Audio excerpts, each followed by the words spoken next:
From the Department of Communication in Phillipsburg, this is a special edition of Inside Government with Charity Dunker. Hello everyone, I'm Charity Dunker and welcome to this edition of Inside Government. On this edition of Inside Government, we'll be focused on noise pollution as we also have a campaign running on the subject. Here joining me on this edition of Inside Government is none other than Inspection Head over at TIAT, Mr. Lucian Wilson. How are you doing and welcome? Hello, I'm fine, thank you. Okay, thank you for joining me. As we know, in the past, and I think it's still occurring, we would hear many vehicles with loud music, and also we would hear of different night spots and with the loud sounds, okay? We would like to also find out what's laws against that, if there's any, and also what's being done to curb that. So let's get into it. Okay. What is noise pollution? So in the most basic definition, noise pollution is any harmful or annoying level of noise. That's the most basic definition that you can get that would describe what it is. Okay. Yeah. All right. And what is the law concerning noise pollution? So there's no specific law in St. Martin that covers noise pollution per se. Noise pollution is, however, addressed across various laws that fall under several ministries within the government. For the Ministry of TIAT specifically, we have the National Permits Ordinance, which regulates businesses that trade in food, beverage, and also accommodation where you have to pay to stay there like a hotel. Within that ordinance, it has some prohibitions. So, for example, you need to be a permit holder. You need to have a permit to have any one of these types of businesses. And then you also need to request in writing permission from the Minister of TIAT to have music, performances, provide entertainment, have dancing. So that basically means if you're a bar, a restaurant, or a hotel, you have to get written permission from the minister before you can provide those forms of entertainment. All right, it's quite a process. Yes. Yeah, but I see the reason why it's also needed. The various aspects when we talk about noise pollution, what are they? So some of the aspects of noise pollution are, of course, you can have noise from cars, whether they're altering their muffler, noise from cars with amplified sound systems. We see them driving around all the time. Speakers blasting loud music. That could be from a home, noise from bars, restaurants, and also noise from house parties. All those are different aspects of noise pollution. Car noise, bar noise. What else do we have? We have party noise. Yeah. To what level is the sound supposed to be kept at? Well, the various laws, they're not that specific. In most cases, they will say, for example, you can't be a nuisance to your neighbor. From that aspect, it's subjective because what may be okay for me may not be okay for another person. Mm-hmm. With respect to TIAT, what we do is in the permit that's issued to the business, we establish a maximum, what we call a decibel level of maximum volume of sound that a business can produce, and that can be heard outside of the business. Okay. Now you mentioned of the department, and that was actually going to be my next question. How does your department deal with the noise pollution when a complaint comes in? Yeah, so we deal, just to be specific, TIAT, we deal with what we call entertainment noise, which, as I said before, is basically noise that's being generated from the entertainment or the hospitality industry. Okay. So when we receive a complaint, or as a result of us doing our normal controls, we will investigate the source of the noise. It could be a business or several businesses that could be causing the nuisance, and that could be due to a high volume of music that's coming from the establishment. What we use is a calibrated digital noise meter to measure the volume of music that's generated from the business, from the outside of the business. And if they're exceeding their permit conditions, then what we do is we follow some recommended steps in our enforcement policy, which could be anything from a verbal warning, issuing a monetary fine, or ultimately revoking the permit or the permission to have entertainment. But that last step, the revocation, that would be done based on the decision of the minister. Mm-hmm. To file a complaint, noise complaint, what is the process and procedure? So we have various avenues that the public can use to contact government and file a complaint. primarily is they can email the ministry, and that would be at tiatcomplaints@stmartingov.org. They can also come to the department in person. We're located on 1 Street Erskine Boulevard, number 6. That's on the way to Point Blanche, opposite the Fairway Market. They could also call the department. Our telephone number is 542-5641. However, we do prefer that complaints are done in writing. So either if you're going to come to the department, you deliver your complaint in writing, or you send us an email at tiatcomplaints@stmartingov.org, because it makes it easier for us to follow up and everything's done in writing. Okay. You also mentioned, we're going to fall back a bit on when you mentioned about like the gauging monitor system. What is the name again? It's a digital noise meter, but it's calibrated. So you have various out there. We've even seen some business owners or persons who download an app on their phone. Mm-hmm. That app gives you an indication of what the noise level will be, but for enforcement purposes, we use an actual digital noise meter, and it's calibrated. Calibrated means that it has been sent to a lab and certified in terms of the accuracy of that. So you're saying that to say this, even if the business owner has their own, it might not fall in sync with what you're using. It will not be as accurate as a calibrated, dedicated noise meter, but it will give you an indication. Okay. Yeah. Perfect. Also, what is the process for a license permit in this regard? So there's two things. There's the permit and there's the permission. So assuming that you already have a permit to have a bar, a restaurant, or a hotel, then you submit a letter to the minister, an application, as it were, requesting permission to give music, entertainment, dancing at your location, and you have to pay the associated application and license fees. If you don't already have a permit, then you follow the same process, but of course you'll be applying for a business permit as well as the permission to provide that type of service.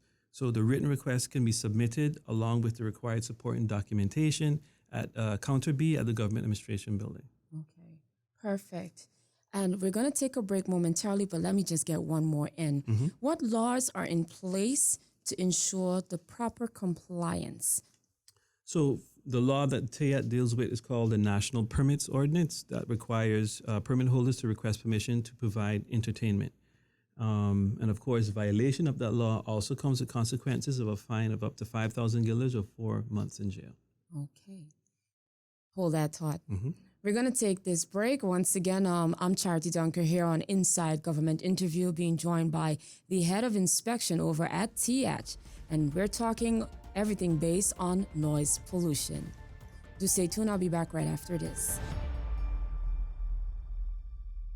You ever hear Earthquake call and say, "Hello, Mr. Mara, it's me. Earthquake coming in Tuesday around 10. No, sir. Earthquake does arrive unannounced, and when it comes, it'll shake all the sense and the sensibility out of we. Remain calm, stay inside, and do the DCH. Drop, cover, hold on. Once the shaking start and you know it's an earthquake, make a quick move to a safe place. Don't run to the doorway or any exit, and the stairs that may be broke up or even full of people. Elevator, avoid that because you might get in and then poof, power gone, and you're stuck in a box without air. Take cover under a strong table or a bed, or crouch against an inside wall or in a corner and cover your face and your head with your arms. Remember, DCH. Drop, cover, hold on. Glass windows and doors, outside walls in an earthquake, that is bad news. Take care of yourself.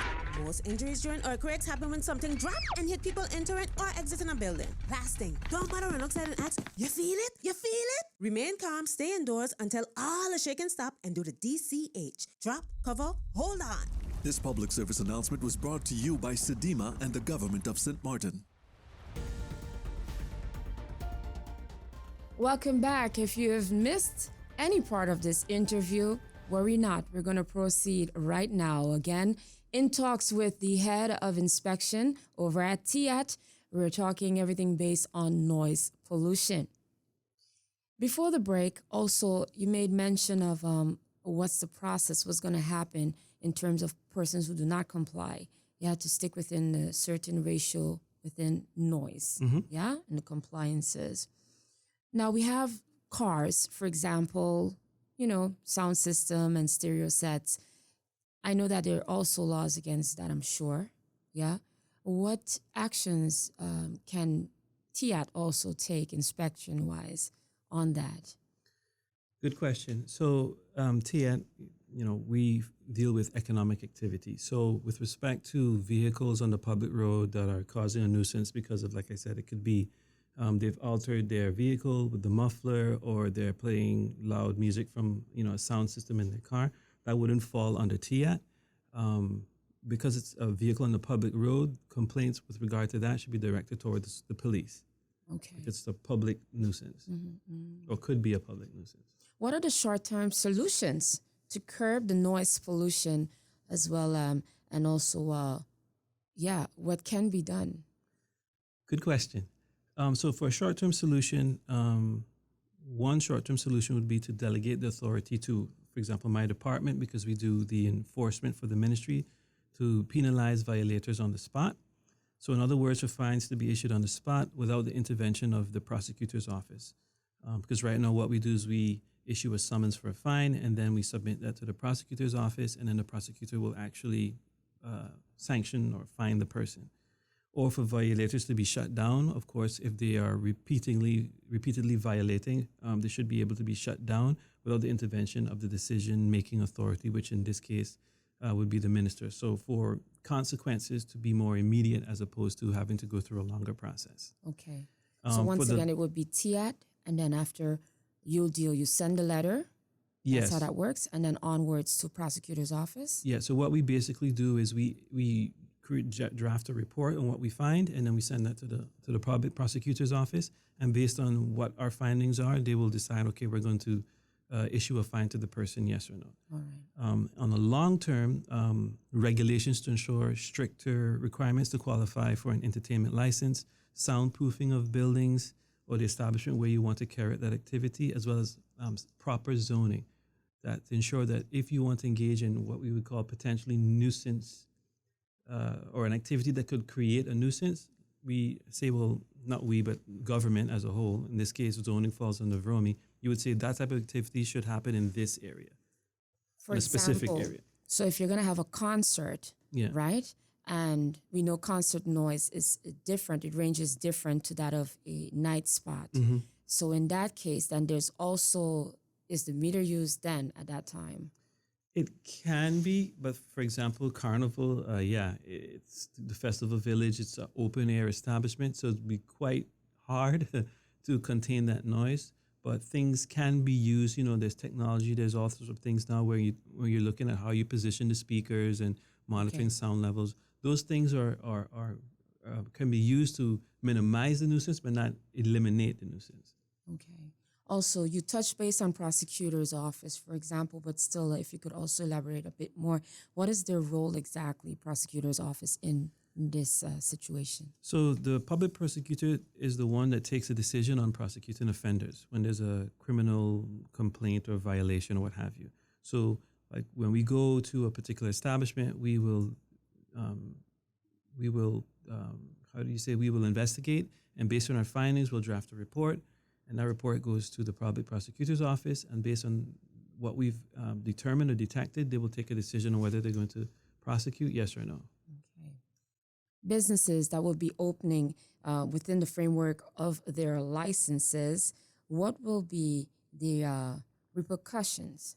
Yeah, if they do not fall in line with that. Also, what would you say that you would encourage them to do once you've got your business license, you're about to open? You mentioned of soundproofing. Are there more processes or procedures or recommendations that you would give to those business owners? Good question. So businesses not found operating within their permit conditions, that's a violation. The minister issues you a permit, it has conditions in it, you have a purpose, and you should operate according to what you have permission to do. If you are found in violation, and that's where our enforcement policy comes in, and we can take several actions, as I alluded to. It could be anything from a verbal warning, documented warning, up to a fine. In terms of what a business should do, once you've decided that you want to engage in this type of business, you have to look at the location where you want to establish and soundproof. You don't need to wait until someone complains in order to do the right thing. We champion being a good neighbor. So yes, you have this business, but how can I be a good neighbor and minimize the nuisance I will be or could be to my community? And also dialogue with your community. If someone contacts you and lets you know, well, hey, the music last night or tonight is loud, adjust that.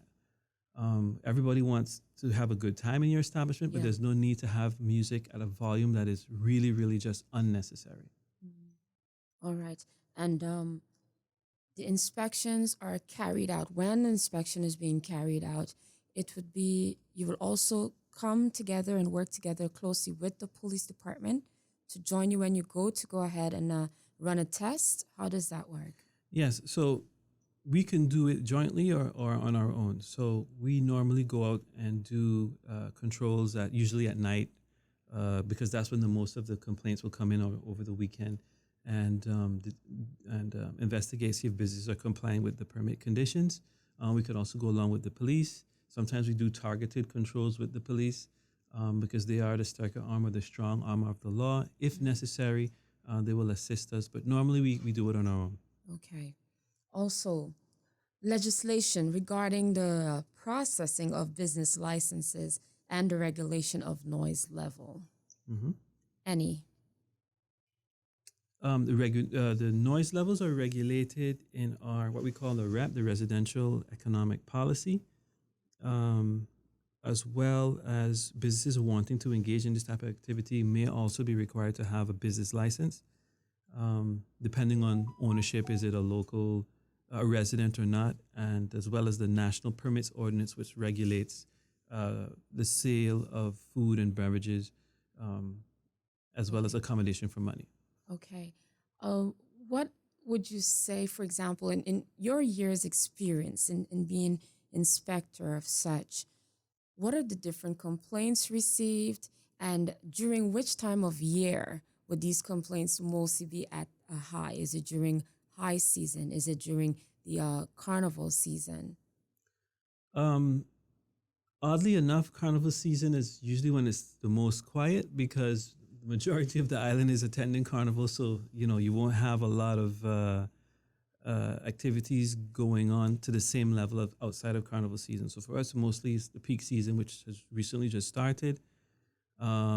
And then around specific holidays or events, St. Martin's Day, those type of things, you're going to have a lot of activities. But during the peak season, it's usually when we have the most. And also the summer, because summer, a lot of people come here for the summer. There's going to be a lot of events. So I would say the peak season and July, August. All right. Yeah. Stay tuned. Once again, I'm being joined by my guest, Mr. Lucien Wilson. He's head over inspection at the TIAT. Do stay tuned. Once again, I'm Charity Dunker. I'll be back right after this. St. Martin, listen up. The Civil Registry Department has taken 7 services online. That's right, you can now request a family tree, local address change, migration deregistration, a registration form, requests for existing certificates, transfer your driver's license, and a driver's license declaration, all online. Go to services.stmartingov.org/civil registry and easily complete a request form for the service that you need. You can also pay for the services online using a major credit card or debit card and receive certain final products digitally as well. No traffic jams, no waiting in lines. And if you're on island or off, you now have full digital access to 7 civil registry services at services.stmartingov.org/civil registry. That's services.stmartingov.org/civil registry. For more information, call 542-0652. Now go online and request your service form today. Do you know there is such a thing as teen dating violence? Seriously, there is. When your boyfriend or girlfriend is controlling your every move, trolling you online, checking your social media page, recording you without your permission, or forcing you to do things you don't want to do, this is abuse. If you find yourself in this situation, please talk to someone you can trust. Your parents, school counselor, or the police. This message has been brought to you by Women's Desk.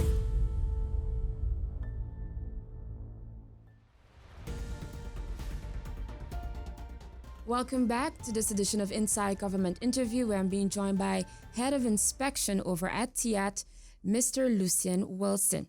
Noise pollution. Now, you talk of your team going out there and running tests. How are they being trained? Very good question. So of course, we start off with the basis of the manufacturer already establishes how the equipment should be used. So our first reference is the manufacturer's manual. We use that in terms of in-field calibrations of the equipment to make sure that it's operating properly. We also have our enforcement policy, which lays out quite extensively how measurements are supposed to be done, from where, how long are you supposed to establish yourself at a point to make sure that you are measuring properly and take into account what we call ambient noise. So there's a level of noise in the environment that exists and that is normal. For some places, it could be very quiet. If you're living, Oyster Pond, a certain place of Oyster Pond, if you're living in town, the ambient level of noise may be higher just because that's where you're living. So you have to factor that in when you're taking measurements, because there's the normal level, and then the nuisance is when it's above normal, which we're talking about was annoying or could be harmful. So there's the enforcement policy, and then there's the manufacturer's instructions on how to use the equipment. Those are the two things that we use to train and guide our employees. Okay. And the training process, how long does that take? Well, it's not that long, because you really do have to do in-field training. So a new employee or employee who's never done it before, of course, we will have our information session, and then we go out in the field, and we will you'll go along with somebody who's done it for a while, and you're basically going to learn on the job and reference the enforcement policy to make sure that what's being done in the field is reflected or in sync with the enforcement policy. All right. Writing up of the report now, however, the process of that, so that will come back to you internally, right? That the controller writes a report? Yes. Okay. So the controller goes out, does his investigation, comes back into the office, drafts his report, and then that is submitted to me to review, just to make sure that, all our I's are dotted and the T's are crossed, and then it's sent into the public prosecutor. All right. Extended business hours, which provide forms of entertainment, how would that factor in noise pollution? Yeah, so if a business has extended operating hours past 12 a.m., those extended operating hours can prolong any potential nuisance that business is generating. So this is usually factored into the decision in terms of the noise level or the decibel level that the business is going to be granted. So a business that's going to be operating, for example, till 2 or 3 a.m., the decibel level is going to be lowered because, of course, the later on you go in the night, the more nuisance that business could potentially contribute, because it's also quieter the later it is at night. Right. So, and also that factors in, as you mentioned, it has to do how densely populated the area may be as well. So, for example, in the hotel area, that would also have a certain time that the music will have to low down or business will have to close. All of that will come into, I guess, play when you're busy applying for a license, right? Correct. So the idea is to find, and that's what the residential economic policy is, to find a balance, and it's not easy, but to find a balance between residents and economic activity so that they both can coexist as much as possible in a harmonious atmosphere. It's not easy, but that's our goal. Yeah. Can you elaborate on the enforcement policy and what it stipulates? Yes. So the purpose of the enforcement policy is to ensure compliance in all aspects of economic activity that fall under the Ministry of TAYAT. So it's a document that's published. It can be found on the government's website under the Ministry of TAYAT, and basically explains how the department, and by extension the ministry, carries out its enforcement responsibilities. So it's not like we're out there, winging it. No, we have a document that clearly stipulates this is how we are going to engage with the public, in this case businesses, and in other cases residences. This is how we're going to approach these situations, and what you can expect us to do and not do. Mm-hmm. All right. Before we proceed to the last few minutes of our interview, if someone wants to make contact with the department, we made mention of you would always strongly suggest that they make contact with you, send someone over from your team, and then they check the audio levels and all of that, make sure they fall into compliance within laws of such. And now for someone who's saying, okay, I would like to have my business license issued in a certain range where music is concerned for shows, because I know there are different levels as to what you will be doing in your establishment. It could be discotheque. It can be having an event. It may fall apart, or you're sitting close to a church. Now, we look at entertainment on that aspect. Now, what about churches? How does that work? Yeah, churches. So we're the Ministry of Economic Affairs, so churches fall outside of our competence because they're not, they don't require a business license from our ministry. So that would, I think, fall more under, general public order. So, which would be the responsibility of the police, because it doesn't matter, I think, if it's a church or it's your neighbor. If they are creating a nuisance, then more likely that you would, contact the police and report that. It could also be, depending on your relationship with your neighbors, you could take that step and say, well, listen, contact your neighbor and let them know that, hey, it was a bit loud last night. Could you be a little bit more considerate in keeping the volume down, depending on your relationship? But in terms of enforcement, you would make those reports to the police. Okay.